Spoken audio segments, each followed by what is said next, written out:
When Shakespeare wrote Romeo and Juliet, he used a number of different methods or structural devices to make sure his story entertained and kept the audience's attention. If you explore those methods as part of your exam answer, you should be able to achieve a grade 6 or higher at GCSE. With that in mind, let's take a look at 5 of the structural devices Shakespeare used in Romeo and Juliet. 1. Chorus in the prologue. In the prologue, the chorus clearly warns us that this is a tragedy when Shakespeare writes, "A pair of star-crossed lovers take their life."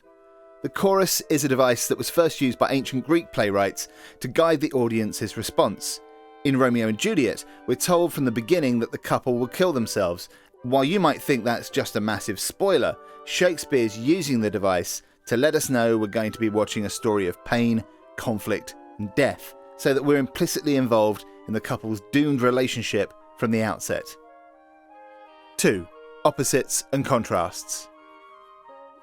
Shakespeare regularly employs opposites and contrasts as a theme to thread the story together. You'll spot Romeo using oxymorons to show the conflicting passions of love with the line, "Oh brawling love, oh loving hate." Love is seen as bringing both extreme joy and extreme pain, and the negative language also contrasts with the way Romeo speaks once he's fallen in love with Juliet. "Oh, she doth teach the torches to burn bright."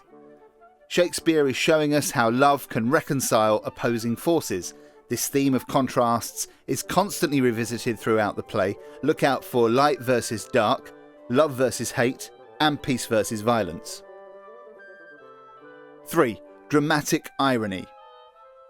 Shakespeare is a master at using dramatic irony to keep the audience engaged and to ramp up the tension.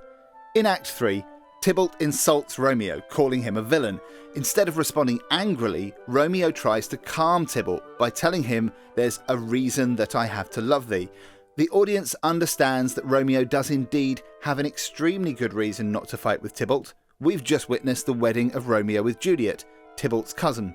But Tybalt doesn't know this, and so sees Romeo's words as mockery. And so this soon escalates into the fight between Tybalt and Mercutio. We completely understand Romeo's desperate desire to stop them, but are as powerless as Romeo to do so. So the dramatic irony ensures that the audience understands the complete senselessness of the situation and feels the pain and desperation of Romeo as he tries to stop the fight. 4. Pace. The action of the whole play is condensed into just 4 days. Shakespeare does this to show the pressure that time places on the characters, pushing them into making desperate, often foolish decisions. With more time before the wedding to Paris, perhaps Juliet would not have been forced to fake her death, and time pressure is evident when Romeo is told of Juliet's death and immediately turns to suicide. He seeks fast-acting poison that works as violently as hasty powder fired. His impetuous decision-making gives him no time to reconsider or seek out more information. Another function of the speed of the play is to allow the audience to suspend their disbelief. They do not step back to question the realism of the story. Instead, they're fully engrossed and swept away by the rapid pace of events. 5. Catharsis and resolution. Shakespeare uses the classic 5-act play structure of the ancient Greeks, and this always ended with resolution. At the end of the play, as the whole sad story is exposed, Montague and Capulet end their feud and agree to be friends. Capulet promises to pay for a statue of Romeo that will match Montague's statue of Juliet, saying, "As rich shall Romeo's by his ladies lie, poor sacrifices of our enmity." The play ends just as the prologue predicted at the beginning. It was Romeo and Juliet's fate that they should die so that their families could reunite. We remember the line, "Do with their death bury their parents' strife." The deaths are not in vain, they are not pointless. The prince pronounces all are punished, laying the blame for the deaths on everyone involved, including himself.